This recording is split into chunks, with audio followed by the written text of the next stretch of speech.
It required an incredible amount of courage. Begging people for money.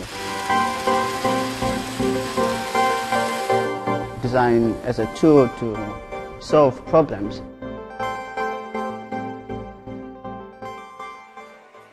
Today is the start of the new academic year for design students of the Royal College of Art. I don't feel like I belong here anymore since I'm no longer a student.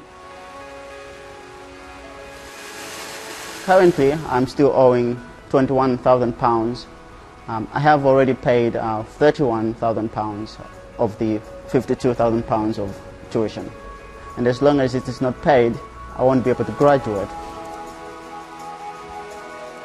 After having used different ways of looking for funding, I decided to use crowdfunding as an alternative to reach a wider audience of people and showcase my project to those people, and so that they could decide for themselves whether my project was good enough to be funded. The project I'm working on is my graduation project. I'll show the process that the project has taken so far in the form of pictures, illustrations.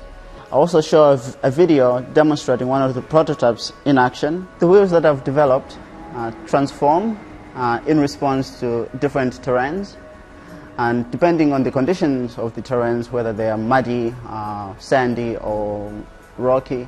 I also made an animation that shows a scenario of Miriam, a typical farmer, and the problems that she encounters during the day, and the desire that she has to sell some of her farm produce. In response, I show how my project, how the wheels that I've developed can help her achieve her goals.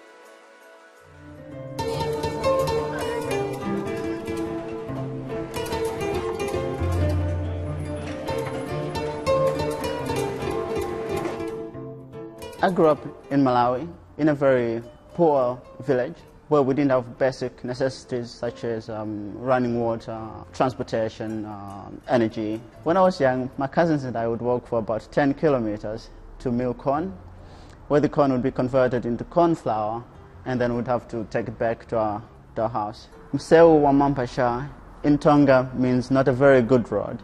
That is what we used to call it when I was a kid. I know how horrible the road conditions are, so I have a real life experience of the problem.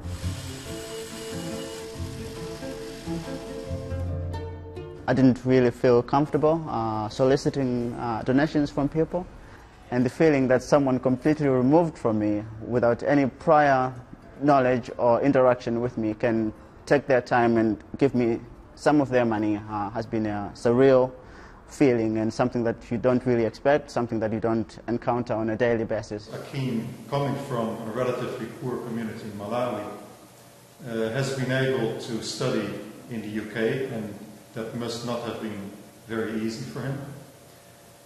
And he is trying to give something back to his community. I think the design project in itself is intelligent in the sense that I believe it can be built using locally found materials. And I like the idea of joining people, summing up small amounts of money to achieve a bigger goal. Many of the students we have, although we do have students from developing countries, they're often students who are very privileged, and actually Ackeem comes from a very rural and very simple background, but he's an incredibly bright student and has a lot of potential, and I'm very keen to help him out as much as possible. And the fact that she has given some of her money towards my campaign makes me feel very encouraged. Despite the fact that I owe the college a lot of money, there is still someone on the staff who still wants me to succeed.